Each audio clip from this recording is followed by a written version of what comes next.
somebody came up to me and wanted me to recommend a tie. I said, what color suit? And they said, gray. I'm like, any of them. Mm. Really? I like the tie that says honky lips on it. I think it's remarkable that Spencer Gifts is still around. Where do these people exist with a shopping list that has edible panties and a mug that says over the hill on it? Gee, I was only here to grab a new pair of Docksiders, but now I'm being treated to a colorful dance routine by the 429th Rotary Club of Glen Burnie, Maryland. That's great. Uh-oh, I think Rhoda just fell off the platform. Someone call 911. What was the deal with United Colors of Benetton anyway? Was it some kind of socialist military movement or just a place to get sweaters? I found their marketing very confusing. It always seemed like they were about to go to war with Banana Republic. You fuckers have had it. Essentially, it's the cast of the Golden Girls zipping around the second floor in high-impact sneakers. One time I got in the way of one, I stopped to look at a display, and she pulled out her air horn. This is the Snaggletooth Extreme Metal Podcast.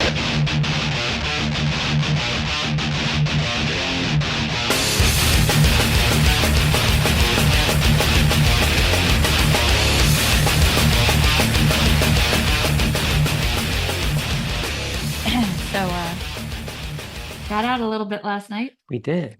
Had a very interesting Uber driver on the way down. Yes. He was quiet until we reached about the halfway point.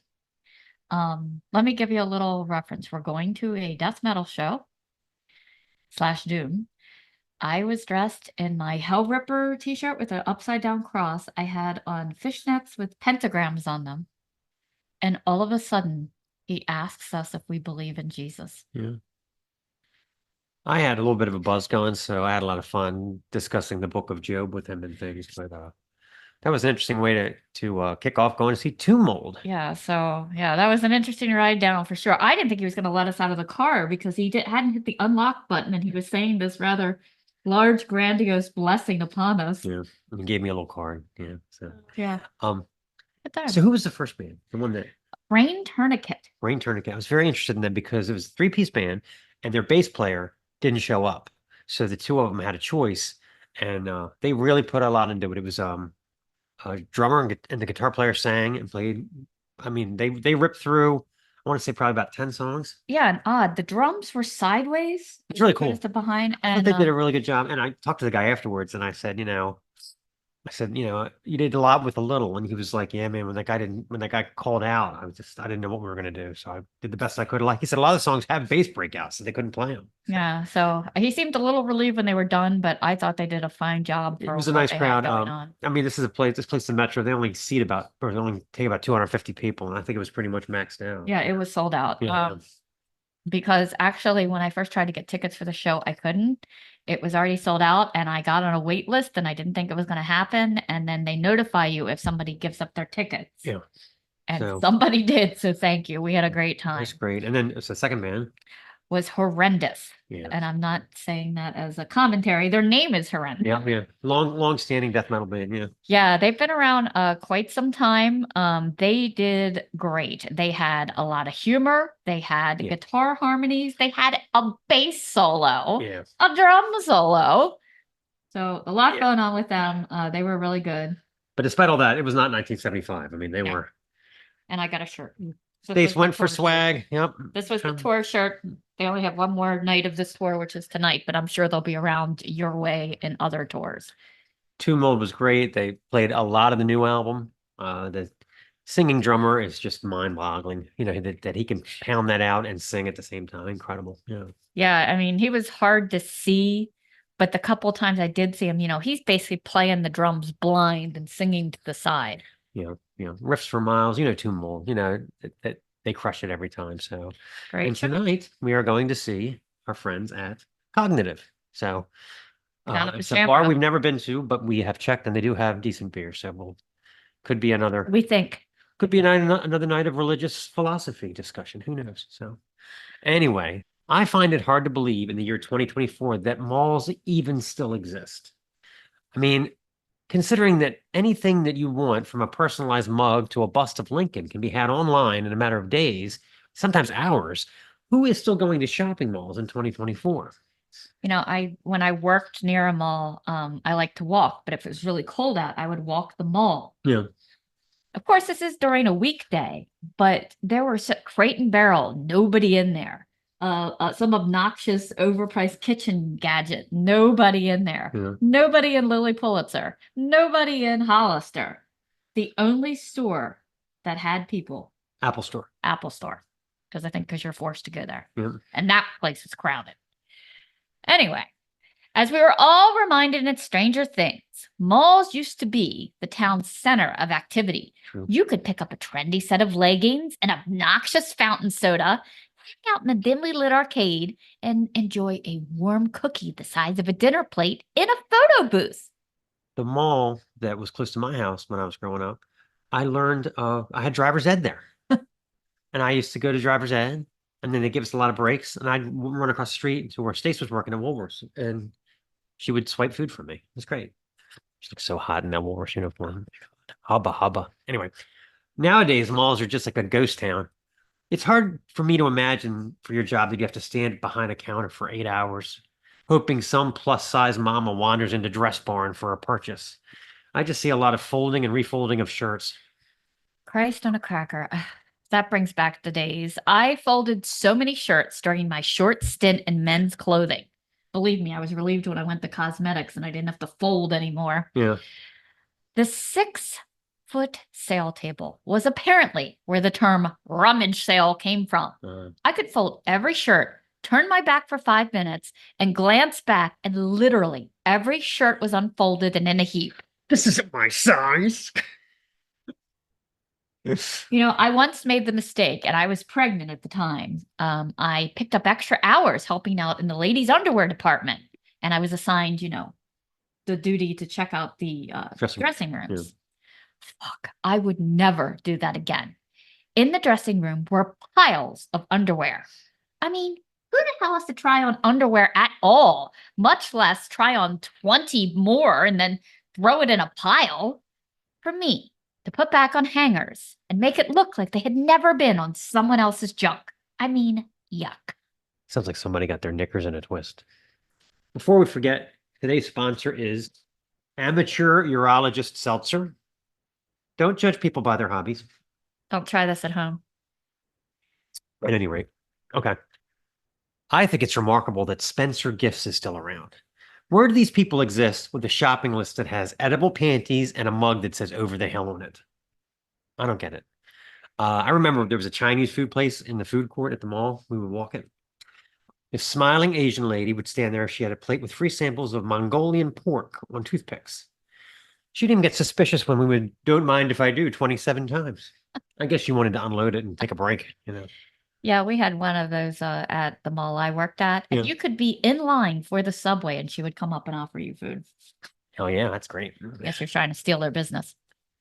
Anyway, I always thought it was a little demeaning that the Foot Locker employees had to dress like referees. Yeah. Cool, what game are you covering today? It's called Me versus Dudes bitching about Air Jordans. Yeah, that's pretty much it. How about the ghetto amusement park rides in the mall? So enchanting to the little ones. I mean, is there any kid who's actually ridden a real roller coaster that's going to enjoy bobbing up and down on a plastic seahorse for 30 seconds? This is great, Mom.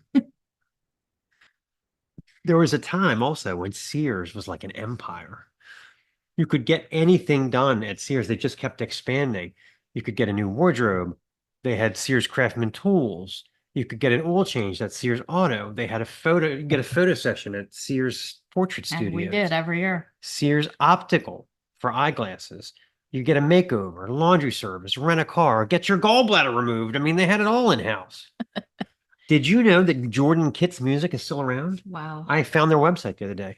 I always found it fascinating that they were in every mall back in the day. In case you were looking to bring home a Bosendorfer grand piano to go with your Auntie Anne's pretzel and jeans from the United Colors of Benetton. Well, this is a fun fact. I wanted a piano, but instead my parents bought an organ there. So I actually took organ lessons at Jordan Kitt's in the mall, there in a back room on a dusty organ right next to their vacuum cleaner. Funny, the memories. Yeah. What was the deal with United Colors of Benetton anyway? Was it some kind of socialist military movement or just a place to get sweaters? I found their marketing very confusing. It always seemed like they were about to go to war with Banana Republic. You fuckers have had it. The way they package men's dress shirts has always confounded me. Let's see, we could either hang them from the rack or fold them into an abstract cube shape enhanced by 3 strips of cardboard and 94 pins. Also, the way they size them is cryptic. Forget small, medium, large, Mark. You are a 16 and a half slim. Figure that out. You know, when I did that stint in men's clothing, right next to where I worked was men's accessories, and I was always fascinated by the amount of men who had no idea what size dress shirt they wore. Like older men, not just young guys. Because it's difficult. You have to measure. So I would have to get out the measuring tape, measure around their neck, and then their sleeve length. Is that how you do it? Yeah, you measure from here to here. That's your sleeve length number, and around the neck is your neck size. Sounds exhausting. You know, and I would really answer dumb questions. Somebody came up to me and wanted me to recommend a tie. I said, what color suit? And they said, gray. I'm like, any of them. Mm. Really? I like the tie that says honky lips on it. Anyway, sorry.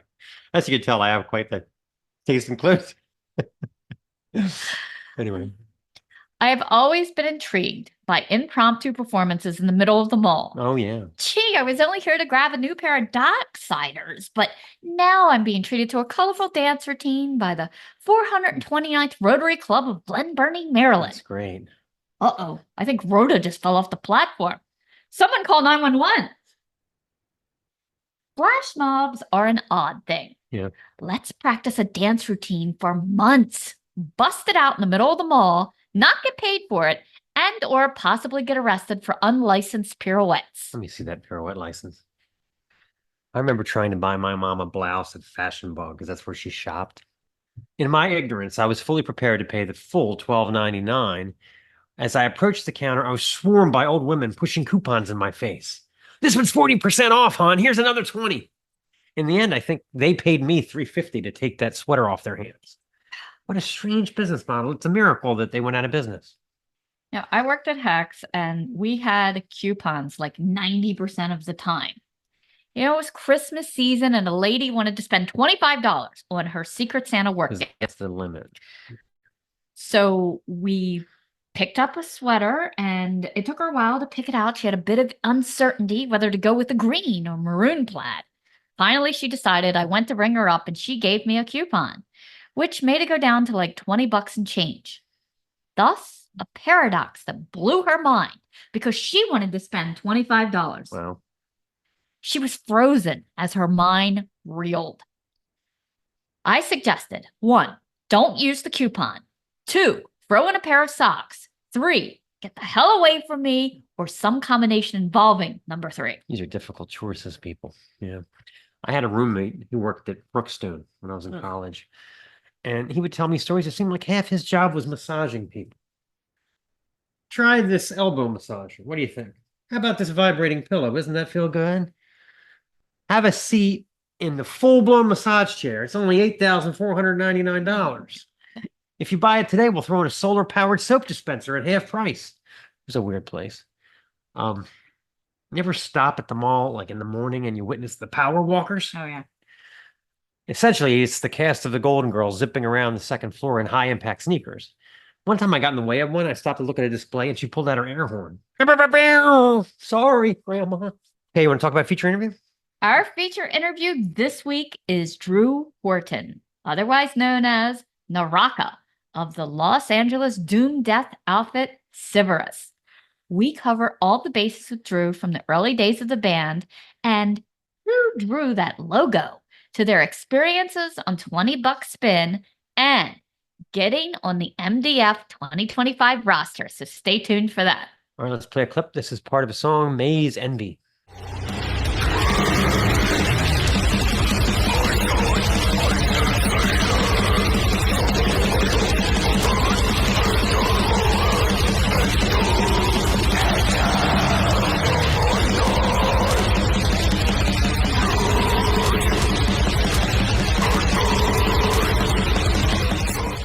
Okay, let's talk about Patreon. The site is patreon.com/Snaggletooth podcasts. And for $6.66 a month, you get enough market Stace to choke a camel, which is what could be better. Yep. We have reviews up there. We do things that are non-music related, like my cooking tips or Blind beer taste testing with Yeah. Mark. I think we're due another one of those. Mhm. Installment number 3. Although we will miss Annabelle, who's prominently featured. We lost our calico a couple months back. So we'll have to get a new cat involved. I don't know. Maybe Vladimir. Could be. At any rate, we need your patronage. This stuff costs money. And there's tons and tons of content up there. I was just going through it the other day. It was just an amazing amount of features that we have there. Reviews. Is this still any good? Is that still any good? Classic albums, full discographies. Like Stace said, her fitness tips, her really cool recipes. We even had one where you were out in our garden. Yeah. So you know you love us. And while we're at it, go over and say hi to us on TikTok, Instagram. Give us a like. Don't forget to follow this page on YouTube. We need all the help we can get. Yeah, definitely make sure you subscribe to YouTube, on Instagram as well. You can you can check out our live stream of Brain Tourniquet Horrendous and Tomb Mold. Yep. I had quite a bit of that up. I do it live, but I also publish them to our page, in case you weren't there at that particular moment or we're eating dinner at grandma's. So you can always check those out later. We'll be doing more live streaming tonight. So check it out.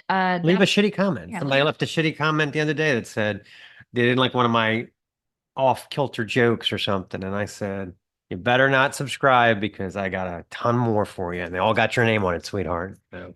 And in supporting this channel, which will cost you less than you will spend at Starbucks or the mall. Yeah, exactly. So you get to support this channel, and we also support the underground bands that we choose to feature and support. Yep. Okay. Interesting. The concept of key to the city is fascinating to me. Always was. Due to the success of Born in the USA, Bruce Springsteen was given the key to the city of Long Branch, New Jersey upon his return in 1985. Very interesting. Do you think he was like, New Jersey, really? Could I have another city key? So maybe just a drawbridge code would be easier. Interesting. Yeah. See, when I was younger, I assumed that key to the city meant you could do whatever you wanted, right? Hello, Baskin Robbins. I'll take 40 pounds of pistachio ripple at no charge, please. Howdy there, barkeep. I'll take a sampling of that 40-year-old scotch. Keep the bottle handy for me and my key, will you? Yes, I realize it's 10 a.m. Aren't we judgy today? Interesting, yeah. Actually, it's just a ceremonial designation. Sometimes it comes with a parade. It's kind of a bummer. So, yeah, it stems from what was called freedom by the City of London, way back in medieval times, an honor purchased or bestowed upon citizens. If one established himself as a new freeman, he earned the right to drive sheep and cattle over London Bridge. He was entitled to a silken rope. He could carry a naked sword in public. I don't even want to know what that means. Sounds like concealed carry, kind of. Imagine all the regular farmers back in the day. They have to drive their sheep the long way. They're like leaning up against the wall going, look at that cuck taking his sheep right over the bridge. Lucky bastard. I had to herd mine through a moat, 2 rivers, and a back alley, don't you know? It's not good for the wool. Not good for the wool. The best privilege was that if a new freeman was found wandering around drunk, the city police would get them a taxi instead of locking them up in the drunk tank. What an incentive for the best citizen to run around and be drunk in public. Great stuff. Yeah. Anyway, you brought up surveys this week. Yeah, I mean, how many times a day are we asked to complete a short survey? More than ever. Yeah. How was your online shopping experience? How many stars do you give your stylist? How likely are you to return and bitch about your stupid haircut? Did you find the sherbet to be soothing? Very important. Yeah. I like the surveys where you can choose the other option and write something in. The department that interests me most that shoppers delight is A, produce, B, dairy, C, meats and seafood, D, foils and wraps, E, customer service, F, other, please specify, kayaks. See, the best part about that is you got to be really demented because you're never going to see what happens, but you just have to imagine guys in suits that are harvesting the results going. How about this one? After my massage at Hollywood Day Spa, I felt A, more relaxed, B, revitalized, C, more flexible, D, I felt the same, or E, please specify. Perish in flames, whore of Bethlehem. That's the kind of shit you get attention with, right? I remember this one time I got on the phone with Comcast because my cable started literally going out every night at around 9. I wasn't able to watch TV like all week. I was on hold for a live human for like 35 minutes. It was terrible, right? So finally, after she created a ticket or whatever, she said, "Sir, would you be willing to answer a short survey after this call?" And I was like, of course, I had a full head of steam, so I'm like, hell yeah, I got stuff to say. So the survey lady comes on, and I start to tell her, I'm like, look, this service sucks. It's horrible. My cable's been going out all week. This is my 3rd time calling. I always have to hold for like 45 minutes to get someone. Nobody can pull up my account. Tickets never get followed up on. And she's like, Mr. Mushan, this survey is about how we handled the ticket, not Comcast service. Did you find the representative polite? How was the call quality? I'm just hanging up. Nobody cares about that part. Yeah. Anyway, enough of our yakking. Let's play a song. Go ahead. All right, let's get back to Civerous. This is Levitation Tomb.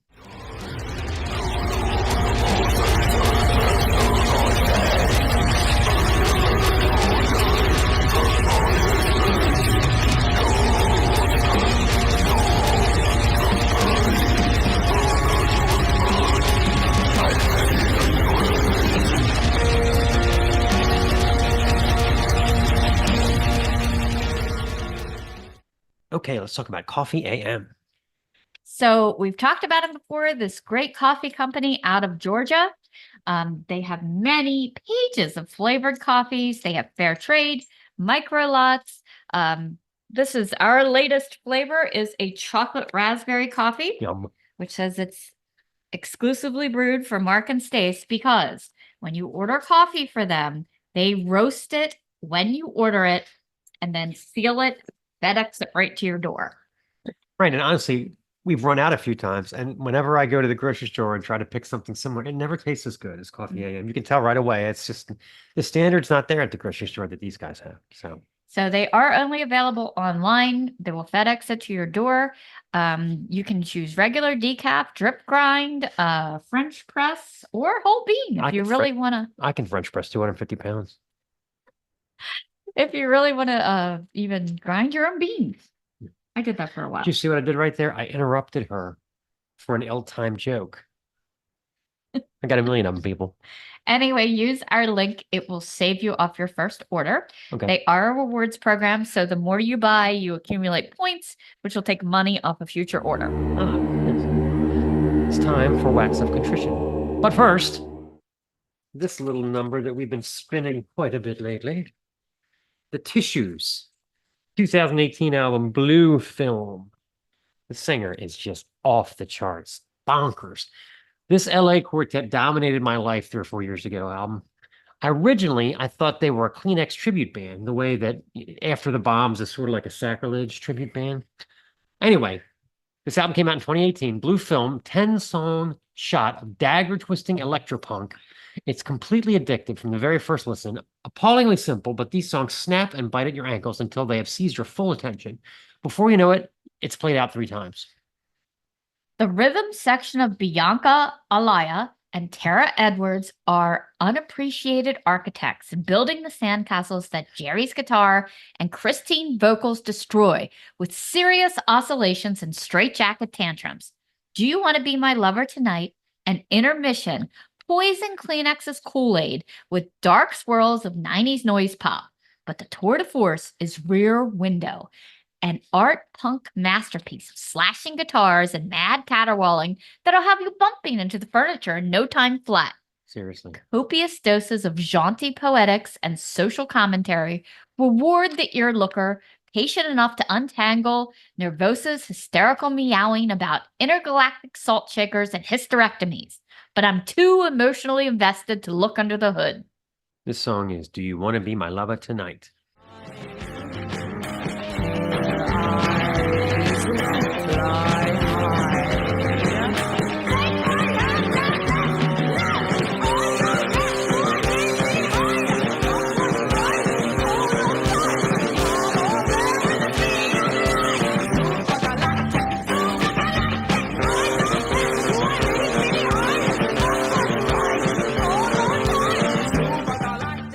Okay, sadly, this is not the tissues hour.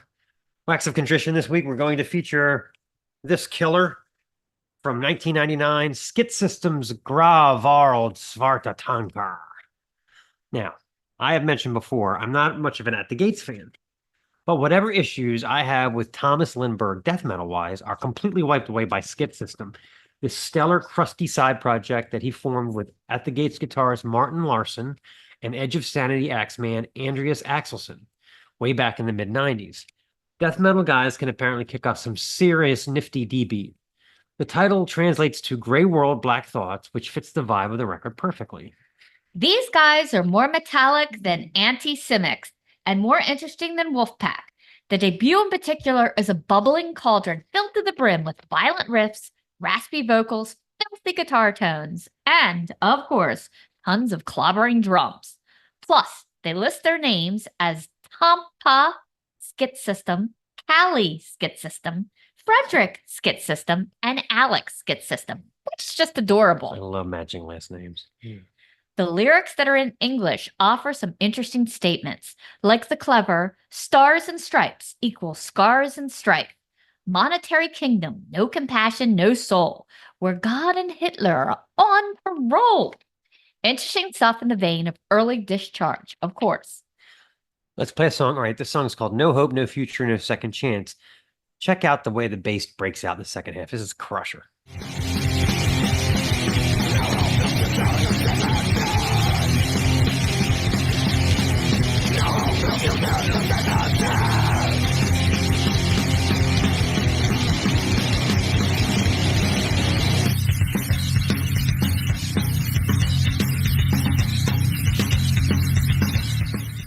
Okay, continuing on with Skit System. A lot of bands that play this style suffer from a sort of sameness, but Skit System keeps things interesting, panning guitars from side to side. Frederick maniacally spitting out, no hope, no future, no second chance, before a massive bass break in the song of the same name. Which you just heard. Or blasting away with Slayerish metallic abandon during the killer, Apate. Brief slowdowns like the one in Scrivet Iblad Richtenstein mesh with drummers Callie's fits of ludicrous speed. Lyrics are a mix of English and Swedish, but you'll be headbanging so hard for 30 minutes you will hardly even notice. One thing that for some reason isn't indexed on the Metal Archives, not that these guys are on the Metal Archives, but thanks lists on records were such an important thing growing up to me. That's how I discovered Dead Kennedys. That's how I discovered Fang. That's how I discovered Cryptic Slaughter. Like, you would get an album, and then you would read off all the bands that they thanked and then go get their records. So I've included some here because this one's pretty nifty. Dysphere, Nasum, Adam Vinter, Entombed, Shitbreed, Abscum, Celtic Frost, Deep Wound, and Abrasive Wheels. There you go. So check them all out, along with the other two Skit System records, which are great, but this is the one I always seem to reach for when I get in the mood. And don't forget the tissues either. Kick ass. This song is Apati.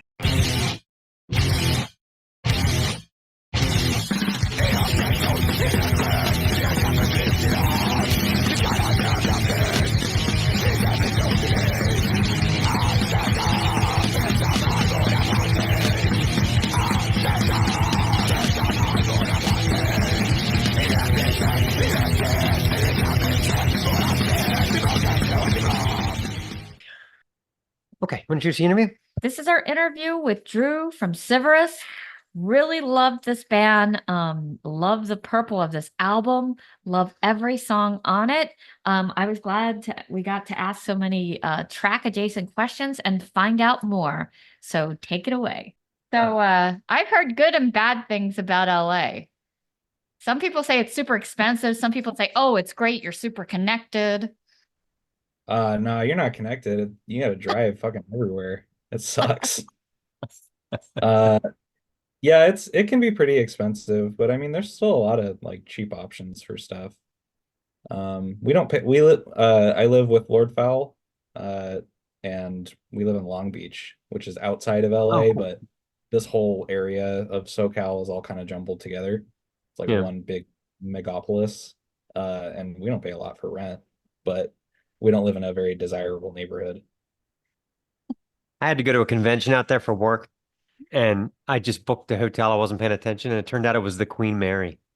Oh yeah, yeah. Yeah, The Queen and I was is like, cool. They do a I was so busy. Like, and I looked up from the cab, and I'm like, this is a fucking boat. yeah. He's like, They this is the they address do you a gave Halloween me. maze every year. Yeah, it Like was Halloween cool. Horror Nights and stuff. They do that at the Queen Mary, and you can go inside and like they have Yeah, it was spooky stuff cool. inside the boat. Yeah, it was just like a waste because it was just me, and all I wanted was like, Wi-Fi signal in a bed, But Instead, he got all this I atmosphere. got all this atmosphere, right? Yeah. Yeah. Yeah.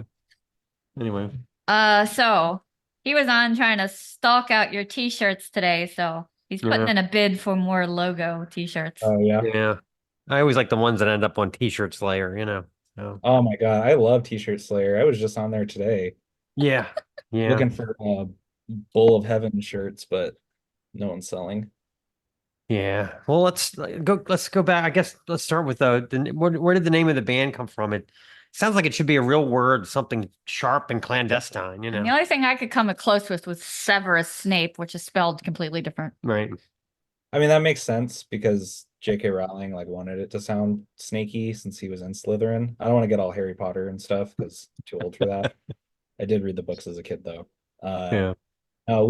we get this a lot, and no one actually like ever asks us in interviews and stuff, but it's like a respelling, I guess, of the scientific name for a cottonmouth snake.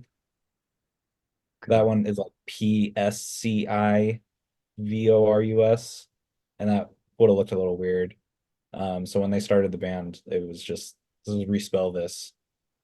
And it's cool. Okay. It's intriguing, like because it's not like a real word, and it's not just like regurgitated or repulsion. It's not Yeah. like a word you recognize. So when you look it up, it's the only thing that you're gonna find. Yeah, when you Google it, that's the only thing that comes That's up. cool. So that works out well. And Mm. who designed that great logo? Yeah. So the original logo for the band, let me just pull this up.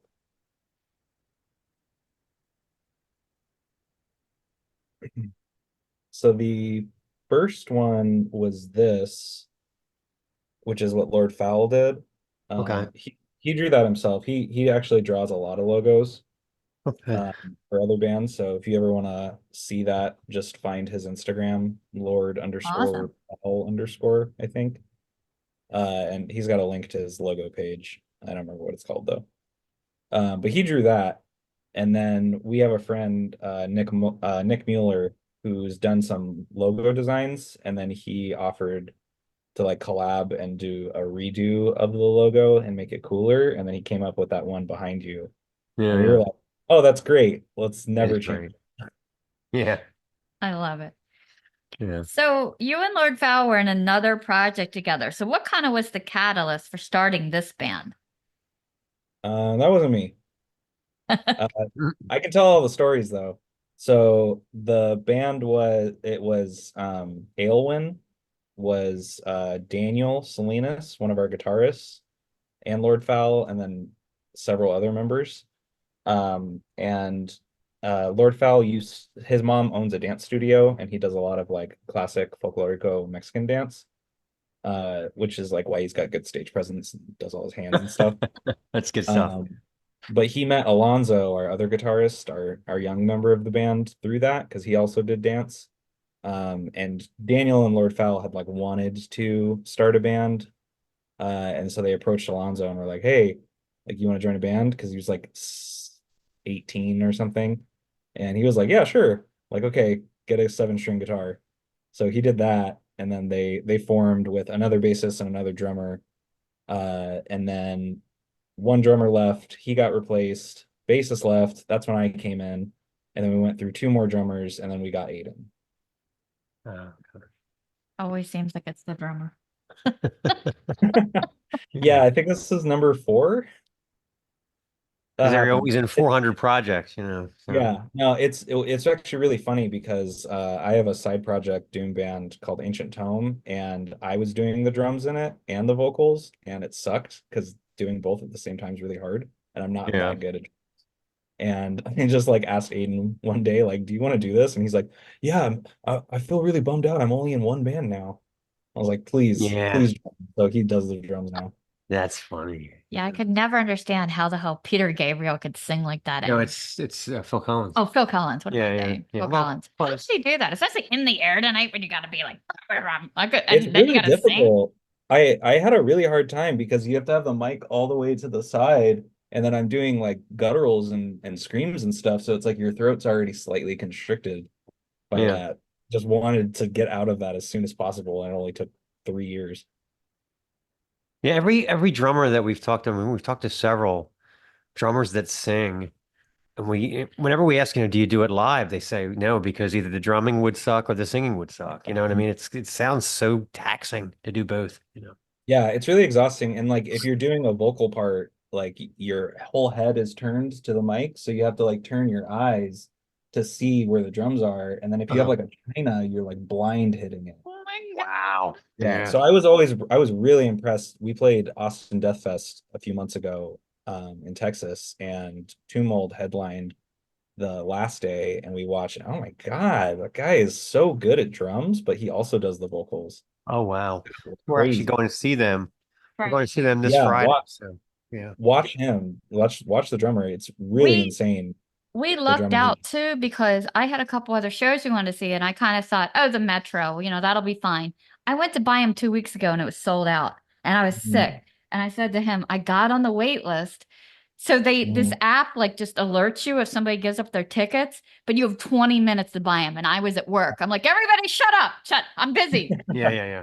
Seeing Tumult in like a small, intimate venue, like I'm so psyched.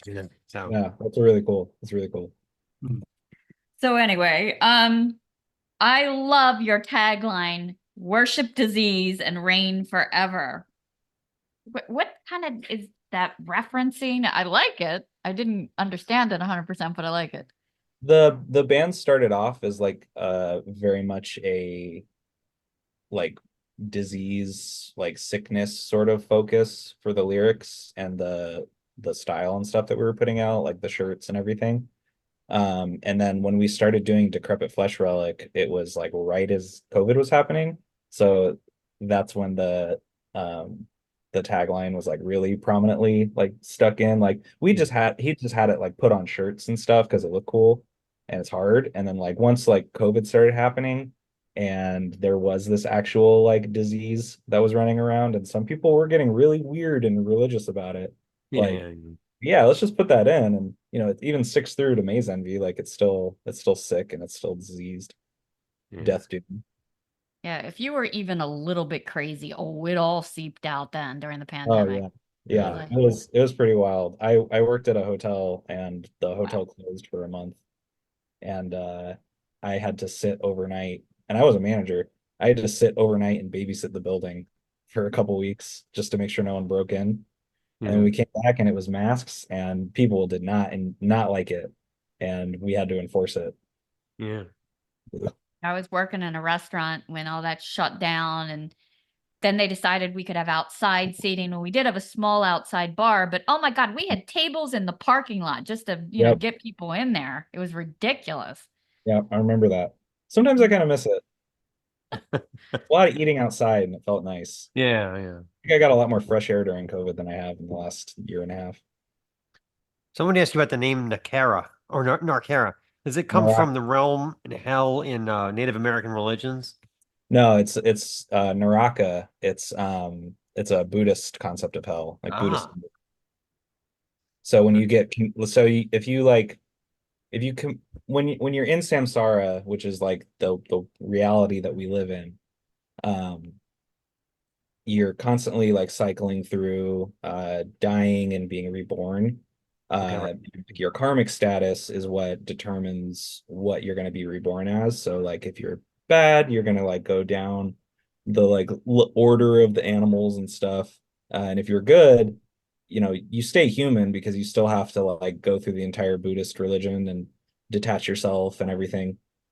But if you're really, really bad, you go to Naraka and you're stuck in these like awful, like different types of hells. So you're either in the cold version or the hot version. Oh, So like the hot one, like then there's like five different like subsects of the hot and the cold. And so it's like you're frozen in a lake for 20,000 million years, or you're in a boiling pot for 10 million years, or you're stuck on this frozen lake being frozen, and then your body shatters into a million pieces and then reforms, and you're stuck there for as long as it would take you to empty a barrel of rice. If you took 1 grain of rice out and put it in another barrel, and you only did that for 100 years, it took you 1 grain of rice out, and then you can get out. That's like Han Solo and carbonate with the wit and then Yeah, shatter. yeah. Well, that actually, the Buddhist thing came into. We had this cat, and when my kids were younger, and the cat unexpectedly, we came home, it was dead, and it was the middle of winter. I couldn't get a shovel in the ground, nothing. My father came, he said he took care of it. Spring comes, the kids are freaking out because something's dug up the cat and vultures are eating it. And I was going, oh, well, that's a very high honor. It's the highest thing that could happen to the cat. It's Yeah. going to come back as, something wonderful. So be happy. And they were like, what? I only know the one Buddhist joke. I'm probably gonna get it wrong, but it's if Buddha had married an American woman, he would have said, "My dear, I just meditated for 19 hours. I've really identified my true self and centered." And she would say, "That's great. How about you meditate some trash out?" That's not exactly right, but it's close. I get the gist. So I really like the names that you guys have, like Lord Fowl and you. Does everyone, or I noticed some people go by initials. Does everybody kind of pick what they want to put out there, or is it assigned? No, he had always gone by Lord Fowl. He just thought it sounds cool. And we're all really into Cryptopsy, but he was stylizing it after Lord Worm from I was going to Cryptopsy. bring that up. I thought Cryptopsy might have something to do with it. Yeah, it's very specifically that. Yeah. We're all None So Vile purists, but Isaiah and I, Lord Fowl, we both enjoy oh my God, what's it called? The album where he comes back, Once Was Not. That album's really good too.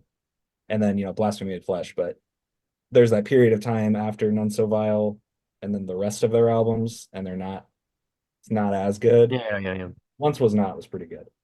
But I had Naraka already, because I was in another band before Civerous, and I was assigned, like, you have to pick a stage name. And I was like, okay, cool. And so everybody some people already had one in the band and stuff, so I just had to make one up because that was like my first real metal band. And so I was like, Naraka, that's a good name. I'm just gonna go with that. But the initials was Alonzo and Daniel. That was definitely inspired by like MSW and Mizmor and stuff, and Hell, like the Pacific Northwest scene. Like all the Mizmor albums and Hell and like all those bands up there, they just put their initials. So like if you look on the back of a Mizmor record, it says like ALN, like everything, or MSW. Gotcha. And then Aiden went too late and he didn't have a stage name, so he's gonna get one. Hey, he'll get one eventually. Yeah. So do you remember like the first heavy music that you really got into and you were like, what is this? When I was young, I was really into nu metal, because I grew up in the 90s and stuff. So I loved System of a Down and Slipknot. I wasn't that big of a Slipknot fan, but I enjoyed it. But like all those bands I was really into. And then as I got older, I got really into like indie rock and stuff, but I would still listen to some metal. I didn't really like deep dive into it until I was later in my 20s, and it was a lot of cattle decapitation, because that was right after the Anthropocene extinction came out. So when I heard that, I was like, I gotta listen to the rest of the stuff. Like I had heard the name, because it was cool, and I went on 4chan a lot, so I'd like constantly see people post that stuff, like the Humanure cover, because it's funny. Oh, right. Yeah. But I started listening to that, and then I was like, I gotta listen to more of this. This is really cool. And then I just kind of like dove my way through it. But like my early, like me, like really, really getting into death metal was like Cattle Decapitation, The Satanist by Behemoth when that came out. It's very surface level, but I think it's really good. And Lord Mantis, Death Mask. That album's incredible, and nobody talks about it. It's not even underground either. I think there's like a fan Underrated. review from Yeah. 2014. Well, Slipknot's a good gateway drug to Yeah. better bands. You know what I mean? You know, they're coming At the time, around. you don't realize it, but then later you're like, you know what? They're coming around here, and I really just want to go to see Knocked Loose. I love Mhm. them. And I saw you get a VIP package. So I clicked on it. They're like, meet Slipknot. I'm like, I don't want to meet Slipknot. Where's Brian Garris? God damn it. I saw Where's the package? Slipknot in like 2007 or Yeah. 2008. My parents took me to Knotfest. That Uh-huh. was that was also very like influential on me. Was my mom and my stepdad also liked like heavy like metal and hard rock and stuff. So like I went to the free Ozfest in 2006, and they took me to Knotfest one or no, sorry, Rockstar Mayhem Festival and Knotfest, and like I saw them, like they're really cool. That was when Joey Jordison was still in the band, and he did the whole like platform thing that rises and spins. No, That that's was cool. awesome to watch. But like I think Corey Taylor's like singing too much. I wish he had like still the first like three albums, that kind of aggression. Like I feel like Iowa. when Volume 2 came out, he was like, I think I like Stone Sour more than Slipknot. Like, let me do Mhm. the Vermilion part 2. Like I gotta sing now. I was like, Corey, stop singing. Like you got a Yeah. great scream. You're singing too much, man. Well, he's got the best publicists because I mean, he is every week there's something, some He's quote always in from the him news. in like Blabbermouth every week. I mean, he must have the best publicist, you know. It's like him, Kerry King, and Gary Holtz. Like Dave it Grohl. just cycles through the three of Yeah, them. that's it. Yep. And I'm like, okay, I get it. Like Gene really, Simmons too. Gene yeah, Simmons. and Gene Simmons, You but Gene always want to Simmons. read it because he's almost like he's like the Trump of rock and roll. You're like, all right, what did he say? You know, what bullshit is he spinning now? You know. Yeah. Don't get me started on Kiss, because like I'm still mad about like it's cool that they popularized the face paint and they really helped push that forward, and there would not be like black metal without them. Yeah. Uh, but like you're making that music and you got like the Gene Simmons face on, and then you've got a cat on the drums, like a kitty cat. Like I just don't understand. Well, they were the Slipknot of the 70s. They were a gateway to better music. You're like, you got pulled into them, and then you're like, wait a minute, these guys kind of suck, you know. So, you know. Yeah, it's just like I don't know. It's just like dad party music, Yeah. but you know, one of them looks like a demon. Yeah, and you know, Gene Simmons is really good friends with like Joe Perry from Aerosmith. And I always wondered, did you guys ever talk and be like, yeah, my band's way, way, way better than yours? I mean, like it's not even close. Like Yeah, Aerosmith at like 74 versus Kiss. I mean, it's not even close. Come on, you know? But anyway, whatever. It's all about the makeup in the show, I guess, you know. So. I do like a good show, but like I don't know. I think the music and the image of Kiss don't mesh as well as I. And every album has one terrible song. Like they don't have one. It's either like the first album's got that horrible Kissin' Time thing on it. Mhm. Dress to Kill has what's it, Love Theme from no, Love Theme from Kiss is on the first one. Kissin' Time is on basic what's it, Love Gun's got that horrible song from Goodfellas and then She Kissed Me. That they Mhm. read Why? like they always had to have one song you were like, ugh, you know, I take this just off. remember being young when I was like really starting to get into music, and so I was Uh, like, I gotta learn from the masters and like go back and like look up like old bands on YouTube and see live performances. And I remember I never like really listened to Kiss before, other than like maybe I heard it, my yeah. like someone playing it. But like I saw God of Thunder, and I was like, oh, that's cool. And then I open it and it's like Gene Simmons, like blood all down his fucking. I was like, this is Yeah. so hard. And then like Detroit Rock City came on after that, and I was like, what the fuck? This isn't cool. Well, then well, then you got Beth and Do You It's Love just Me? And yeah, it's just, uh, I don't know. Anyway, yeah, Kiss. Yeah, it's a gateway drug. What are you gonna do? You know? So were you self-taught or did you have lessons to kind of learn guitar uh and bass? so for me, I was self-taught. Like I played when I was younger, like high school is when I got a bass for the first time. And then I played a lot of like acoustic guitar, and then I learned electric guitar. But I started getting like back into bass in my mid 20s when I started playing like seriously in bands. Um, and so I just like had to get better. So it was just a lot of practice. Yeah.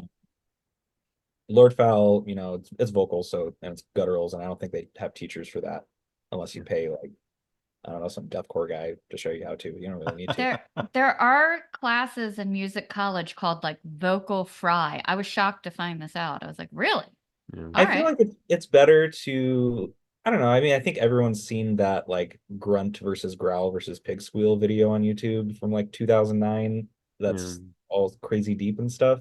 Like I feel like it's better to kind of figure it out yourself as long as you're Yeah. not hurting yourself. Like once you feel it the right way, like coming out, like you can tell the difference like between when you're hurting yourself and when you're not. Like I tried to do an inhale the other night just because I was like, oh, I've never really tried this before. And I was like, I fucking hurt my throat. I was like, Yeah. okay, that's why you don't do that.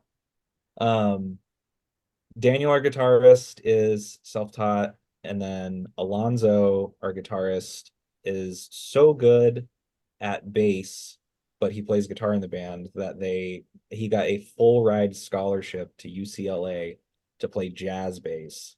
Wow. It's infuriating. He's so much better than me. It's crazy. And he doesn't replace my instrument. It really pisses me off. So I like have to practice to like force myself to be able to keep up. Yeah. And we're already starting like writing riffs for the next album, and he just sent one, and I was like, fuck, dude. Like, can Wow. you make it a little easier for me, please? Like, I Wow. was like, can you send me videos of you playing that really slowly? And he was like, oh, okay. So I gotta practice that after this. And then our drummer Aiden got a drum set as a kid. He tells the story, and it's really funny that he asked for a guitar and his parents got him a drum set, which is like the exact opposite of what most parents do Right. because it's loud. And he stuck with it and he took lessons and stuff, and then he just started being in bands, and he was in like school and did like jazz drums and drumline and stuff. Wow. And then just being in a band just really makes you get better. Yeah.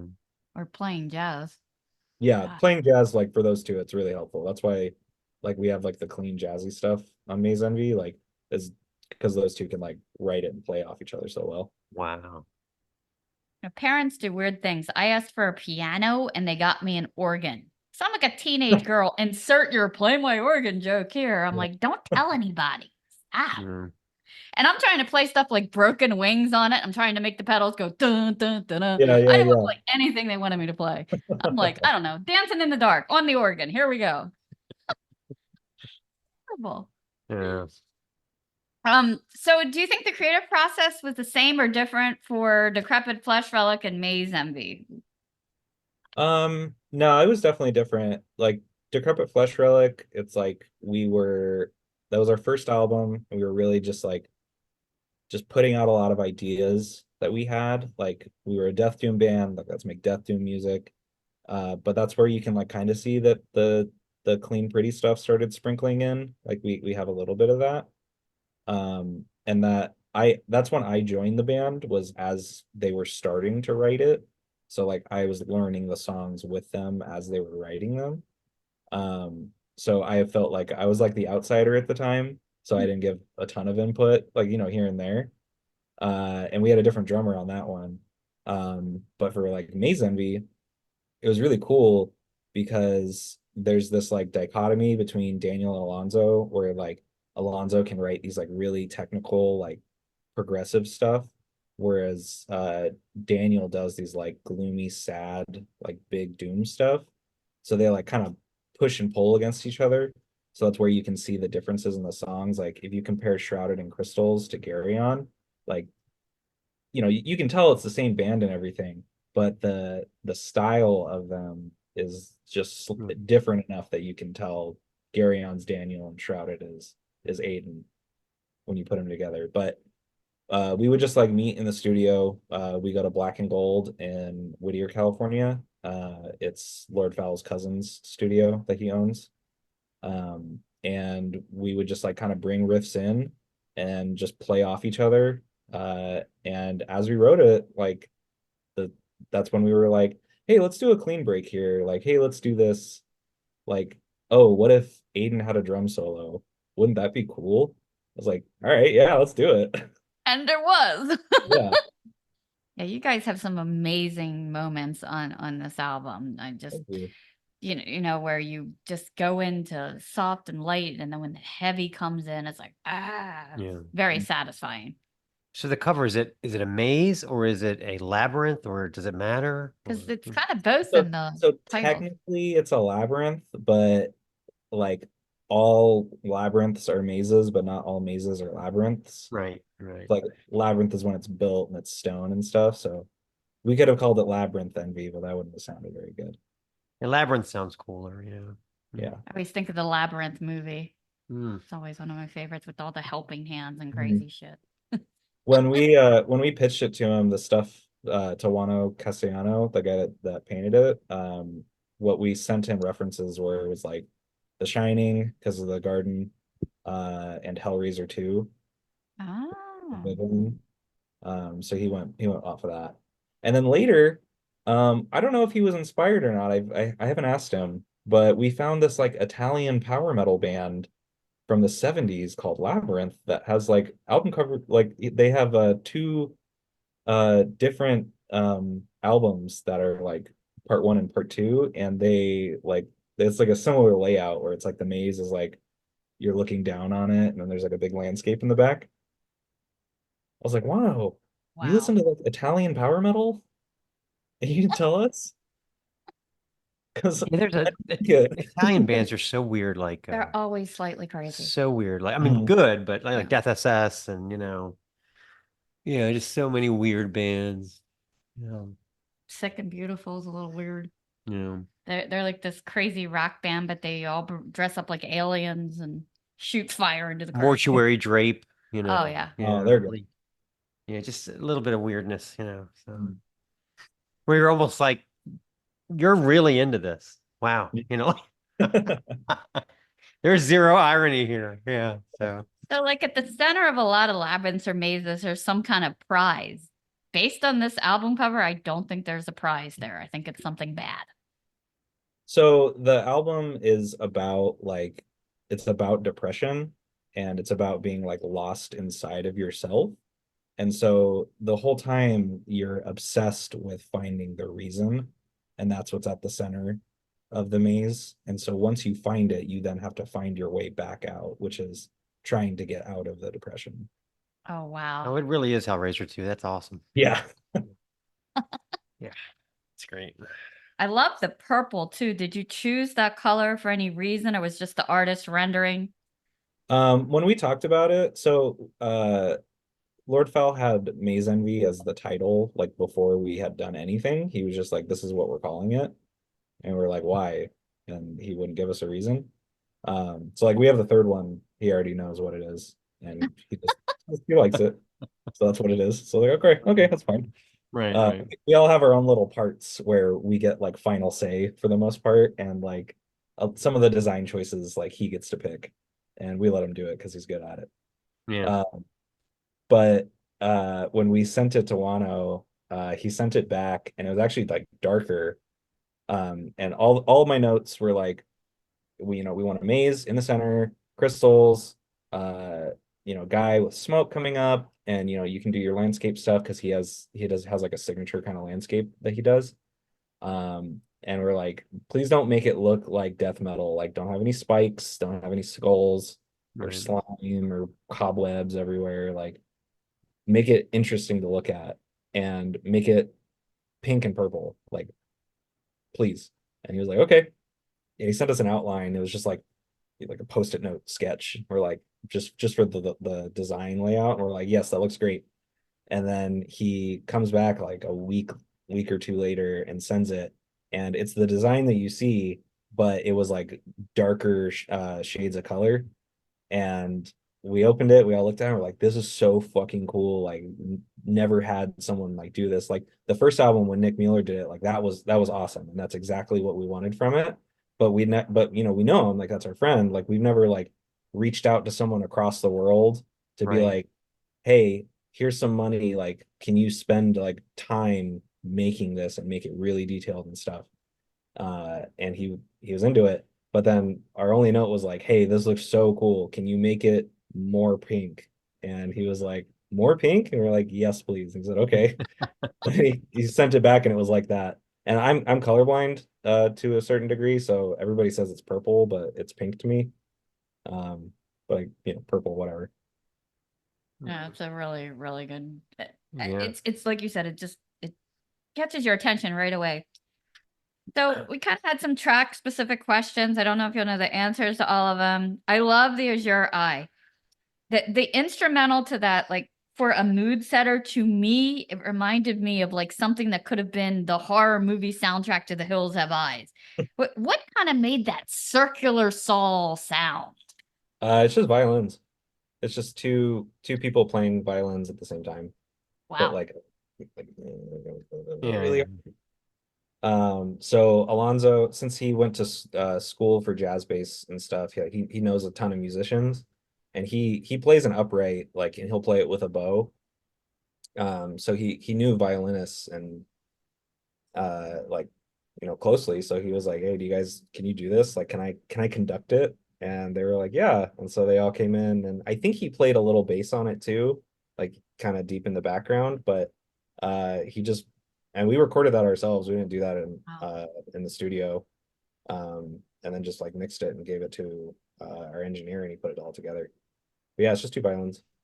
Wow.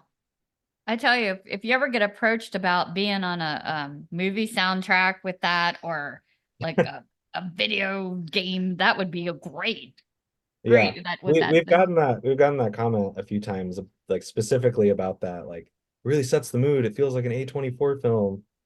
I'm like, oh, okay, thank you. That's really cool. Does he ever grab your bass and he's like busting out like Stanley Clark or Mahavishnu Orchestra or something like that? And you're like, what Yeah, is he'll just uh like every now and then we'll like trade instruments, amongst each other. Like Alonzo is not good at drums. That's like the one thing that he can't pick up.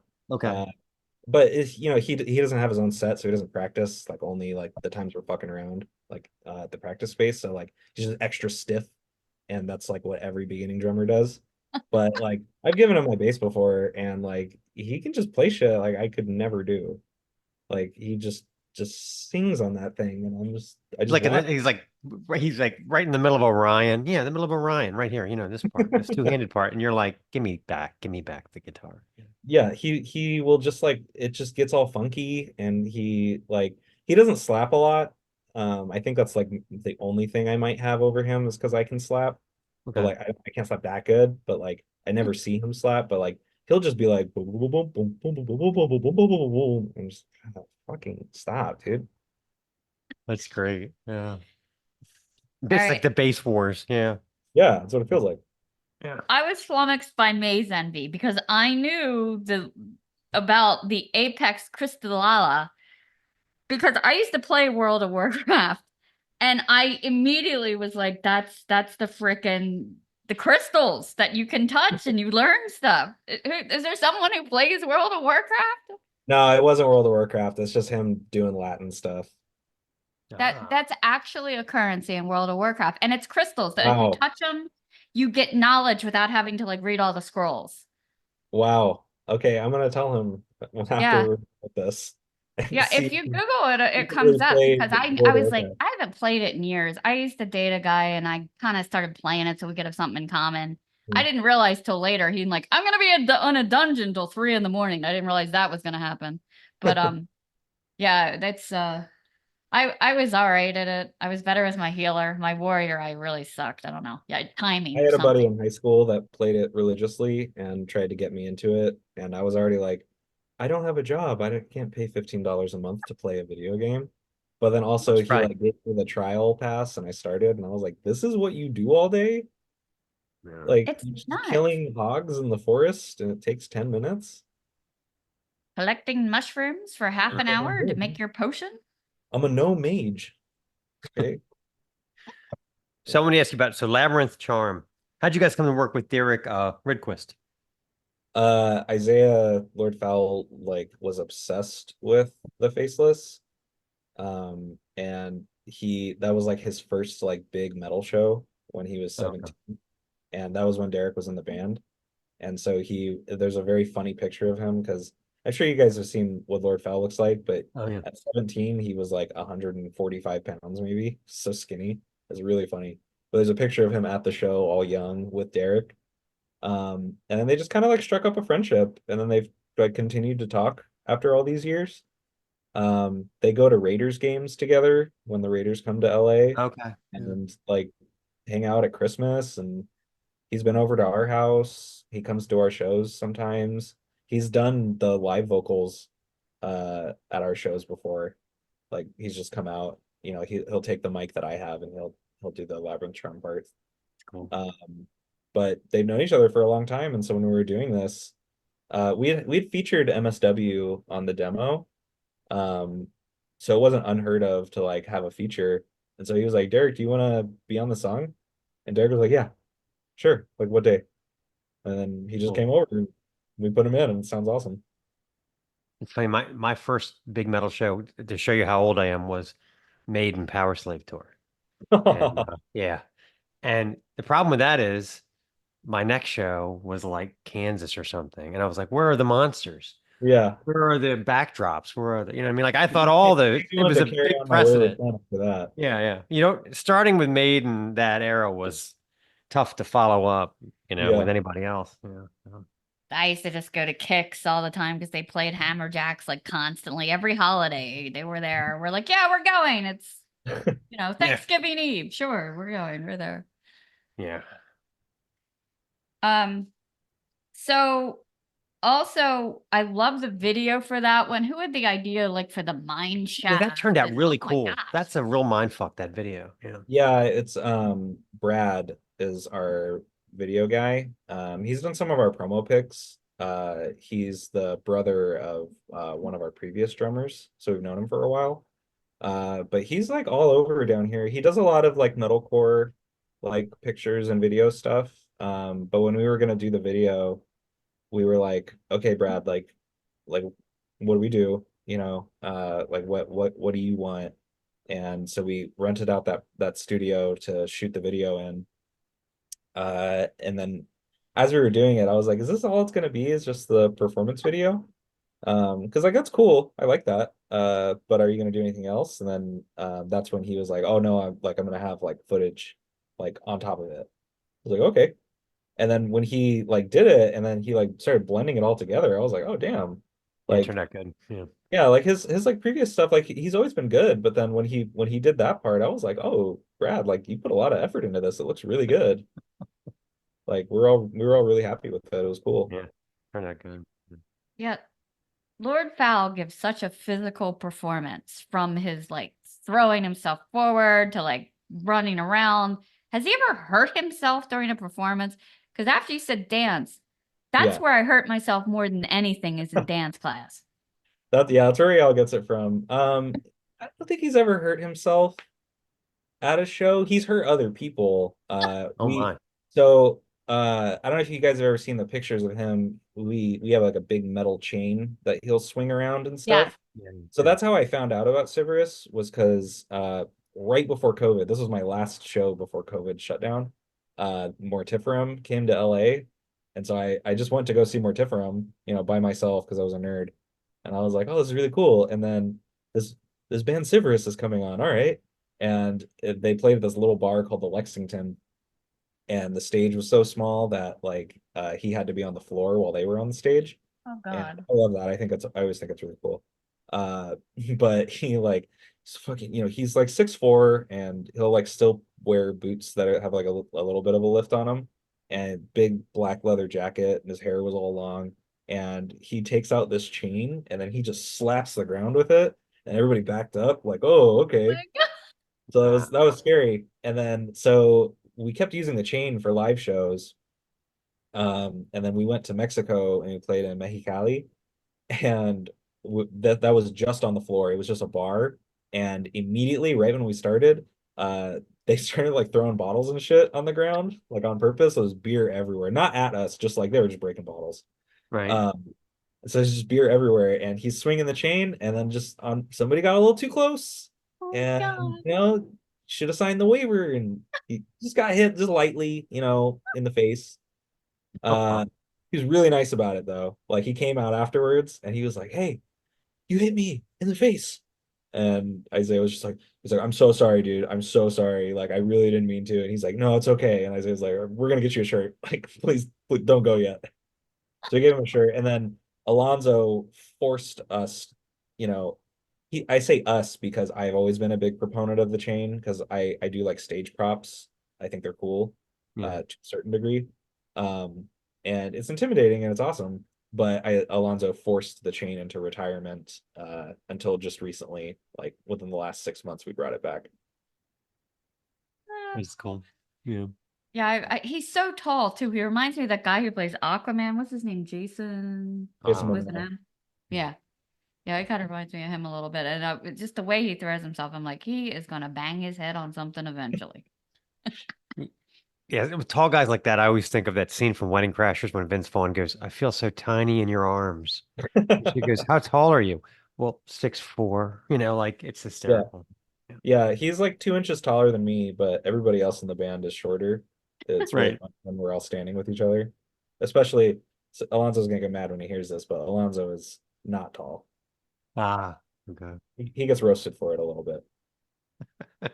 I feel for Lorenzo. I'm like 5'2". I'm always like, I have got to wear 4-inch heels to catch up with Yeah. everybody. If I say he's 5'4", will this like end up on Metal Archives? Because that would be hilarious. Probably. Like and get, cited. Oh, Probably. God, it's Probably so all funny. kinds of Yeah. incorrect information. I really think though our favorite one was It is our favorite. Levitation Tomb. It's our favorite. Oh Yeah. my Okay. oh wow. Yeah. I love the oxymoron of the title. And then Um, that drum repetition with the thud, thud, bam, bam, bam, bam, bam, Yeah. bam. Yeah. That could Yeah. have gone on for like 15 more minutes. Yeah. I would have been fine with Yep. it. It could have. Yeah. I Yeah. love that part. I remember when I first played that that for her, I'm loud. like, listen to this. And like it ended and she's like, that's all. And I know. Like they should have just played that for like 10 more minutes. So great. When Yeah. we play it live, like if we end the set with it, we'll like go to the last part, done. Where normally the track would fade out. That's Yeah. when Yeah. we just kind of hold the feedback, and then Isaiah will like talk to the crowd and say thank you and stuff. And we Mhm. all look at each other and we go back for like one more bar of That's the great. breakdown. Yeah. Oh my God. I really like that song too, and that was actually I think the second song we wrote. And that's the one that I always see people criticize. Like everybody will be like really nice about Shrouded and Labyrinth, and they'll be like, "Oh, it's so technical, it's so cool," and then they'll say like, "Oh my God, the second half of the album, it's so emotional. This is amazing." But every time I see a negative comment, it's always about Levitation Tomb. And at Wow. first, it was when I was on 4chan after it came out, someone posted it because I just go on there and I just read the music board, and someone posted it and they were like, "This is just fucking deathcore." And I was No Are you like, way. kidding? it's just a breakdown. And then I saw the deathcore comment like 2 or 3 more times, like on other websites, like on Rate Your Music. And I was like, damn, are we deathcore now? Because like somebody called us death gaze, and I thought that was cool, but like we're not deathcore. Like it's just one breakdown. Can a guy have one breakdown? No.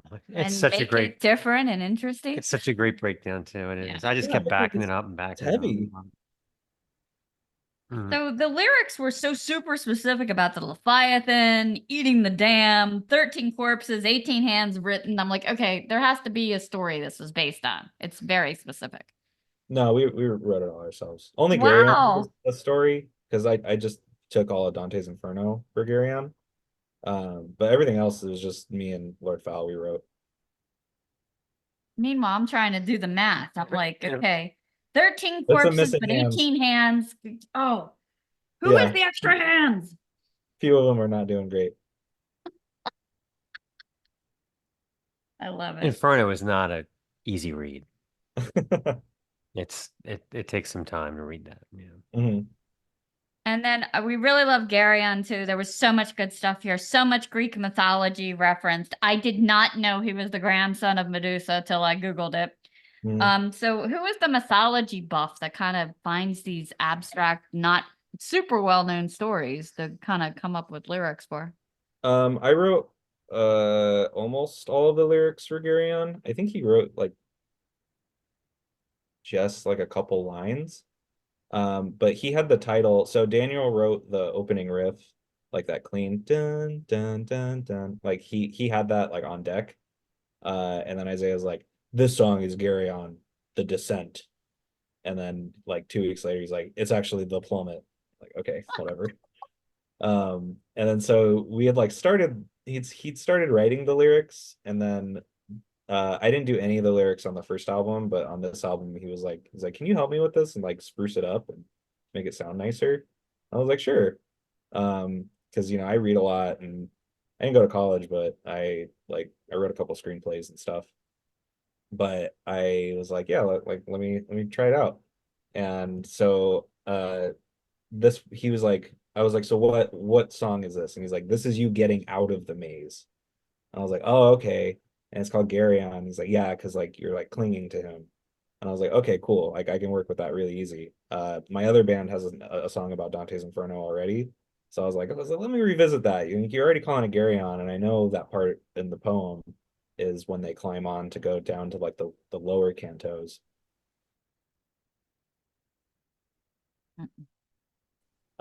So and I had the Wikipedia open like just for the summary, so I could go through it really fast because that book takes fucking forever to read. Yeah, yeah. And then I was like, let me just play through this as best I can and make it poetic. And I wrote it all in like one big batch, one sitting. I know one thing I wanted to ask you, I think we kind of skipped over it, was what's it like with working with 20 Buck Spin? It's They're awesome, dude. They're just so fucking cool. Yeah, so they reached out. Isaiah wanted me to clarify that Dave reached out to us. okay. And I was like, okay, yeah, I mean, I guess that album was so good that he just had to have us. Yeah. So he reached out, and then he's just been awesome. Like he put us through to Pyre Press for the shirts, and the shirts that we have look really good now. Most of our previous shirts were just he and I in our kitchen. We have a screen printing table, and we're just doing it ourselves and selling them for 10 or 15 bucks. But like those Pyre Press ones, he said it was like 8 different screens for color. Yeah. That was Turned out really insane. good. Yeah. But he's just like he like works for you. Like he printed all those different color variants, and he'll like get the bands to talk to each other so that we can plan out tours together and like package deals and stuff. And he's just like assembled this insane roster of bands. I Yeah. the way it's all flowed together has been nuts, just like seeing all the bands on his label. Yeah. And I think it's just because Dave's really cool.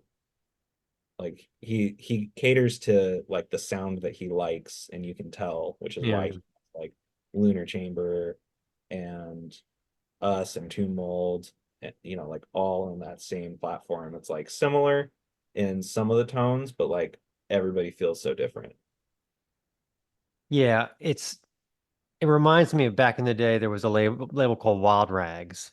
Mhm. And if we were like on the fence about buying it, I'd say it's on Wild Rags. And so we'd buy it. And 20 Buck Spin's sort of the same thing where you're like, well, give it the benefit of the doubt because the guy has such good taste. It's probably going to be good. So, Like I'm gonna listen to pretty much anything that comes out, yeah. like Yeah. through him. And then it's led to a lot of cool collaborations. Like we got that Dream Unending Worm split Yeah. EP. Like that was awesome. That who knows if that would have happened if they weren't both on the same label. So I'd love to see something come out of that, like for us. All right. Well, we play a game on the show if you're up for a game. All right. The game is called Blaspheming Monikers. Okay. And the way it works is I have 5 band names in front of me. One of them is made up. So you have to decide which one of these is made up. Okay. Okay. So first we have Smoking Zombie. Second, Goddamn Zombie. Third, Mahatma Zombie. Fourth, Samurai Zombie. And fifth, Lasher Zombie. I think it's the second one. Goddamn zombie. It's either the first or the second, but I'm gonna think the second. No, Goddamn Zombie is real. They're Doom from New Jersey. They have 2 full lengths. So that leaves Smoking Zombie, Mahatma Zombie, Samurai Zombie, and Lasher Zombie. Maybe Samurai. That's a little too on the nose. It's a terrible name, but it's a real band. My Black metal from God. Brazil. They have 4 EPs. So try Okay, one more. Lasher. No, Lasher's real. They're death metal from Belize, and they have 2 My full God. lengths and 3 EPs. No, the one I made up was Mahatma Zombie. That's made up. Okay, that sounds cool. That's a good band name. See, I've learned that if you make it sound very specific, people tend to go, well, that's real, you know. Like that sounds like a grind band. Yeah, Like I know. I could Yeah, totally yeah. see that.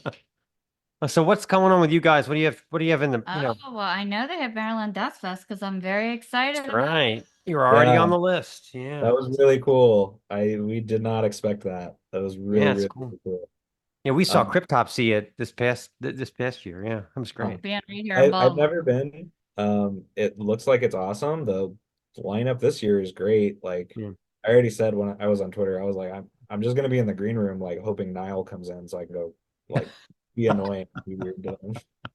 Like, you Yeah. guys are so cool. Please let me talk to you. I know, Please right? It's go total away. starstruck. Yeah. Yeah. Yeah, it's funny. Um, Like when we first started going to MDF, I used to do the full Lemmy. I do the black jeans and the bullet belt and everything. uh, And I've learned it is a matter of survival. I wear shorts, a oh, tank it's top, hot, right? and yeah, it's just like I just get me through the shit. You know, it's Yeah, it's like Baltimore. fuck the wardrobe. You know, so. But then you see these people all dressed up to the nines with like leather jackets and corpse paint and all the shit. For that. Yeah, it's just too I hot. can't do that. I can't even do that like just playing it. I get so hot like while Yeah, we're playing, especially if they have like stage lighting, like it's over. I'm like soaked. I always bring yeah. extra to It's change. about like festivals for us are about survival and comfort and where did we smuggle the beer in? That's really what we're about. So. Yeah, the beers there were like $17 a piece. Oh We yeah. have a very secret system of So smuggling yeah, beer that we can never share, but yeah, we can't share how we got the cooler and where we hid it, but it was yeah, it's an ancient Maryland secret. Yeah. Yeah. So coming up, we have two shows at 1720 in LA. We have Bel actually don't remember who the headliner is on that. I'm not embarrassing myself really fast, but Yeah. oh yeah, so it's 200 stab wounds, Balmora, Upon Stone, and Stabbing. That'll be at 1720. And then we've got after that, they just added us to the Autopsy Repulsion Spectral Voice Show at Nice. Oh, wow. 1720 in LA, which A is hell of a show. amazing. Wow. Spectral Voice is like our greatest influence as a band, so we're all gonna be like just talking to them hopefully the whole time.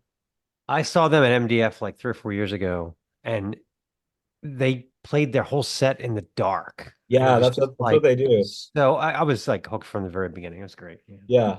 And They then I said was it like, wait a minute, this is the guys out. from Blood Incantation. What the hell? It's Yeah, too bad. Wow. So they just yeah. changed the drummer out. Yeah, yeah, yeah. And by the way, that drummer is also in Black Curse, and everyone should listen to that band. I wish they would do another album. That's cool. Um, but yeah, we're opening that show. It's almost sold out, so if anyone's listening and on the fence, get your tickets because that's gonna be cool. Yeah. After that, we're going to Europe for 9 days. We're going from Oslo to Czechia. Like we're gonna cut down the coast through Belgium and the Netherlands, then across Germany to Czechia, and then we fly home. We haven't announced it yet, but next year in February into March, we're gonna go on a US based tour to some places I can't say. Okay. Uh, and then we have Maryland Death Fest in May, and we just got on continental booking, so we're trying to do like a small run down the East Coast Yeah. and either end in Maryland Death Fest or perhaps start there and then go up. We want to stay and watch the whole thing. Yeah. So if we start there, we're gonna have to be there for 3 days. yeah, bring the ibuprofen. I between walking back and forth and walking up into the parking garage and back Uh, down, the second day in, I was like, ow, it's I horrible. just I just hope they run it like the other fests we've played at, where they just give us like an all day pass and we can go in the backstage to get around the crowds Yeah. and Yeah. stuff. The That only happened problem at Killtown. Like we could go through like the back doors and avoid the crush of people coming out. The only problem with this year is you kind of had to choose if you wanted the outside stages or the inside stages because they were going on at the same time. Oh, they overlapped. Yeah, so we ended up we went over the bands. We ended up picking outside because we wanted to see Dismember, we wanted to see Primordial, so Yeah. we ended up out. But it was good. Hmm. It rained during the Dismember set, and it was so hot. We Like, were like, thank God. Yeah, it was nice. Yeah. that happened to us when we were playing in Austin. It was really cool. Like it had been like all hazy and overcast and stuff, and then like there were clouds, and no one was expecting it because it's just so hot. Like it's not supposed to rain when it's hot. It's supposed to be Right. cold when it rains, but it was hot and it just started raining down on people in the pit while we were playing. I was like, this is so rock star right now. I feel so cool. So that was the inaugural fest in Austin. How'd it go off? Pretty good? Oh my God, it was awesome. So he reached out, Jason Delkey, who's in Left to Rot, ran the fest. So he reached out to us like way like sometime in the year before and was like, hey, I'm putting together a fest in Austin. Like I want it to be a death metal festival, but like if you read like his article on metal injection and stuff, it's really cool and it makes a lot of sense. But he's like, I want to like I always feel bad when I see festival posters or show flyers and it's like one giant logo at the top and then a bunch of little tiny ones. Yeah. Like what if we did a fest that's like just the smaller logos? Um, so he like sent me over the list that he already had, and he already had like Tomb Mold and Outer Heaven and Phobophilic and Mortiferum were like already confirmed. Um, and I was like, oh, thank you. So I just told the guys, I was like, hey, here's this. We're like, let's do that. And everyone said, yeah. And we showed up and we played like other festivals. Um, and I've seen like badly run festivals and then I've seen great festivals and like he like knocked it out of the park. Like Ooh. it flowed really well between the two stages. The location was really, really good where they had it. Um, the drinks were not expensive. I didn't buy any because they gave us free beer because Pabst sponsored Yeah. it, so they just had endless supplies of Pabst. Um, and he fed all the bands too. Like the day that we played, they walked in with well, like 50 pounds of barbecue. Like they just walked in, Nice. slapped it all down, and were like, "Okay, guys, go ahead." I was like, "Damn, dude, you guys are treating us good." So the whole structure of it was really great. So the show end, like our set ends, and I just yelled at them, like, "Someone please give us marijuana," and someone just passed a joint to the front of the stage for us. I was like, "All That's right, good. Texas ain't that bad." This friend of mine is in a death metal band, and he sent us a mail. And he was like, "Dude, we're coming to Baltimore. You and Stace need to come out." And it was a bar like we had never heard of. And I'm like, "What kind of beer do they have?" Like we wouldn't commit until I made sure that it was decent beer. And they're like, "Hell yeah, dude, we'll be there." But if it had been sketchy alcohol, we probably would have been like, "Oh, sorry." Yeah, priorities. The sounds of decay!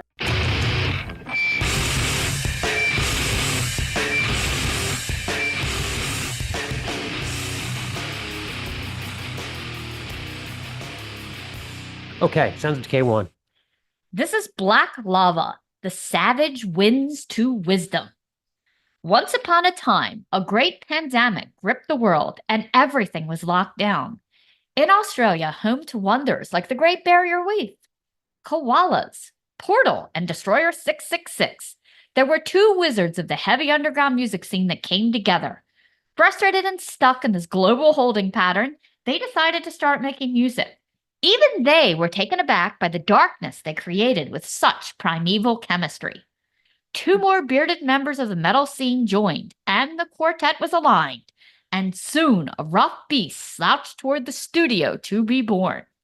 By 2021, Black Lava had erupted, aptly named, with their first full length of smoldering molten rock, blackened death metal with the thrash stylings of Vector. 2 years later, they have now returned with a second offering, even more wicked and ferocious.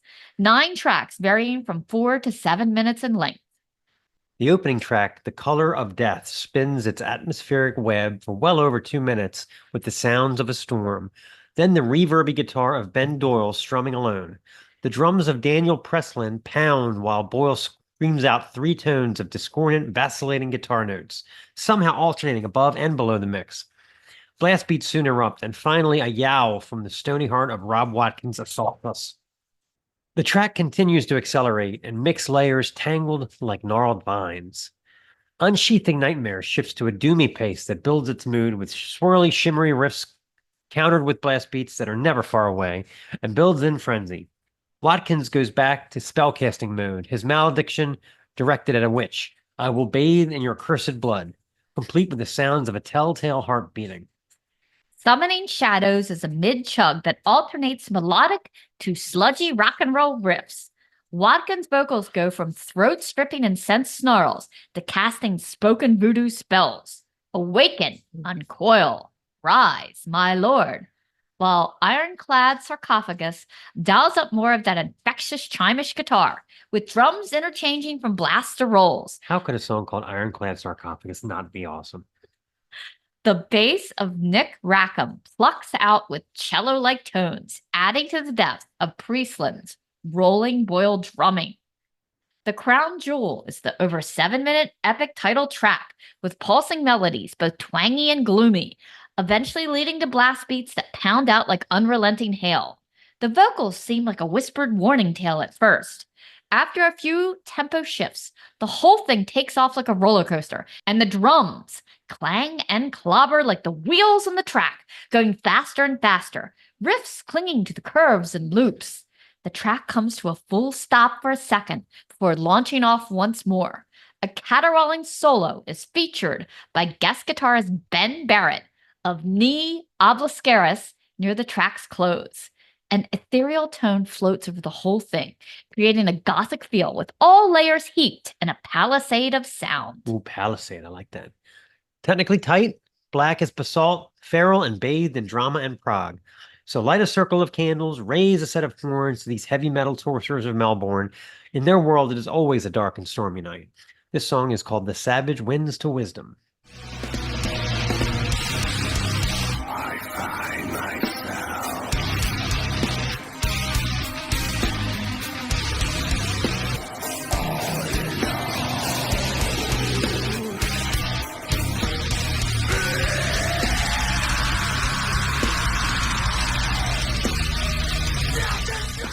Okay, Sounds of Decay 2 is Camerata Mediolanense's new album, Atalanta Fugians. This is the 6th album from the Italian ensemble known as Camerata Mediolanense.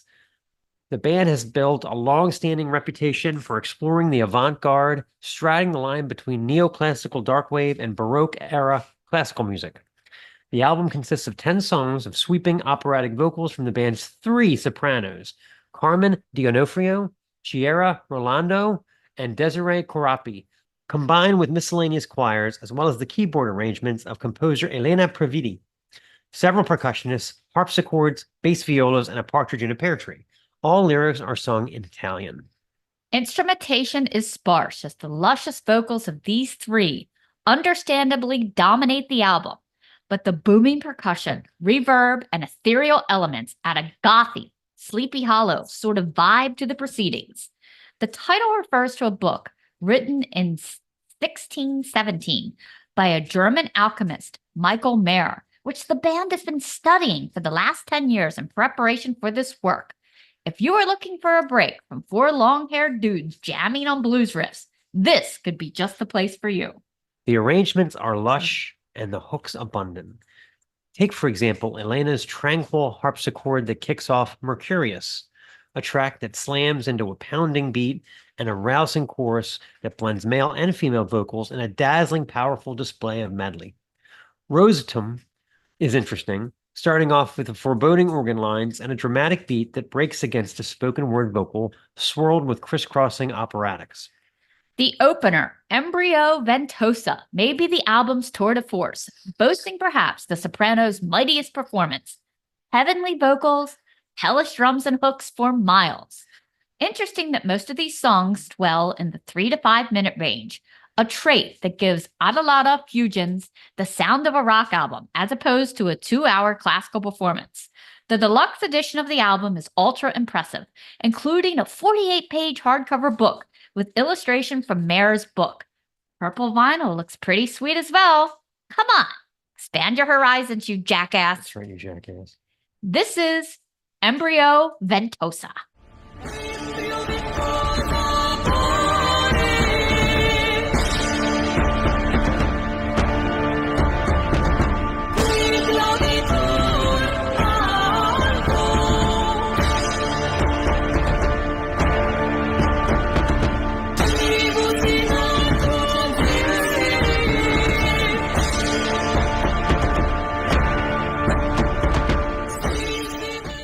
Okay.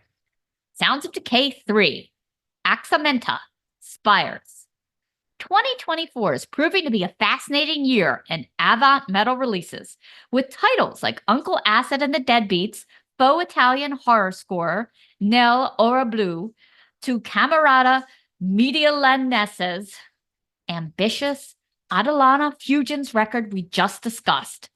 Enter long-running Belgian industrial black metal degenerates Axamenta, a moniker that seems to have shed all the original members that formed the band way back in 1993. Like Foreigner.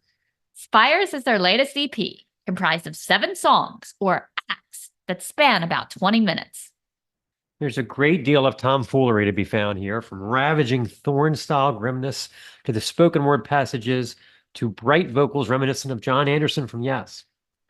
Fans of Divergence like Dodheimsgard or Aberim are likely already filing in for this latest everything but the kitchen sink offering from the 6-piece, who have recently become quite adept at creating trailer music for movies such as Old in 2021, Prey in 2022, and The Pope's Exorcist last year. It's a restless collection of sinister black metal rasps, pop-adjacent clean vocals, symphonic key swells, and herky tempo changes around every corner. In case you're not confused enough, the EP is even packaged to look like a film score. This sextet know how to pack a lot into a 20-minute space. Take a track like Act 2, Pulpit, a track filled with blackened chugs and sinister grunts from vocalist Peter Magnickens. Somehow the occasional clean vocals avoid detracting from the metalness on full display here. As the disc plays out, it becomes apparent that the Axamenta gang are all but fearless, particularly in the last 2 tracks. Gallery cycles through some absolutely crushing riff-craft blended with larger-than-life symphonic melodies, sidestepping into clean vocals at the midpoint that even flirt with auto-tune for one of the disc's many "how did we get here" moments. I couldn't believe it. The juxtaposition of guttural bark and AOR-adjacent clean vocals in the closer Spires must be heard to be believed. It's like Shagrath wandered into the studio to help with the latest Toto album or something. What can I say? If you want weird, you got it. Be sure to check out their short video, How to Drink Tea Like a Man, to get an idea of where Axamenta Gang's heads are at for this EP. So let's play a little bit of Act 7 Spires.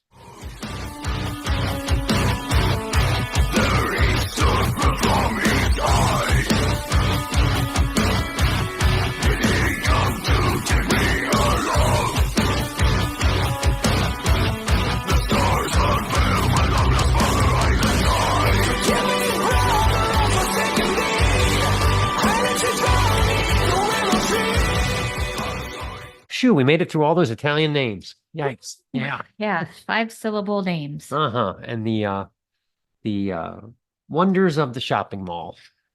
You know, I remember a time when Victoria's Secret was bustling with people. Yeah. And no one's in there now. I mean, you can buy everything you want online and not get judged by that checkout lady for how many thongs you bought. My father had to go into work on a Saturday. Never forget this. He dropped me off at Hunt Valley Mall. And I was just so excited. I had like $10 with me. I was able to get a cup of coffee at the coffee shop. And I spent the rest of the time just wandering around all the different record stores. And I came home with a Dokken record. Just such a great time. The mall was where it's at. We look at what he's eating. And we talked about the madness of surveys. Please let us know what you thought of the show when we're done, so that I can make fun of you. Or when I bought that, we talked about that when I bought that bag of rocks from Home Depot and they wanted to know how I liked the rocks. Yeah. They were rocky. How would you rate your caulk? Yeah. This has been the Snaggletooth Decay Extreme Music Podcast. Special thanks to Drew from Civerous for appearing on the show. Snaggletooth theme by Gustav Jord of Defleshed. Sounds of Decay theme by Steve Rathbone of Lair of the Minotaur. Season 3 artwork courtesy of KC Angel. Sounds of Decay Bands, check them out this week. Besides the awesome skit system, Axamenta, Camerata, Mediolanense, and Black Lava. All content 2024, the Snaggletooth Decay Extreme Music Podcast. Hey, babe, maybe later on we can go fiddle around at the mall.